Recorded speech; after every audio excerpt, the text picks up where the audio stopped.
পেঁয়াজ পাইকারি 40 টাকা 42 টাকা 50 টাকা 60 টাকা বিক্রি। আর কি খাবো বাঙালি? এর বড় শকর নাই। এর বড় কয় কমে না কা।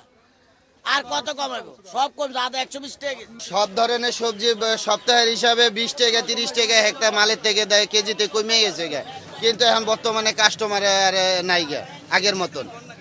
যেমন মনে করেন ধনিয়া পাতা কিছুদিন আগে মনে করেন আপনার 100 টাকা 80 টাকা কেজি ছিল, বর্তমানে ধনিয়া পাতা 30 টাকা 40 টাকা কেজি বেচতেছি, কিন্তু কাস্টমার পাই না।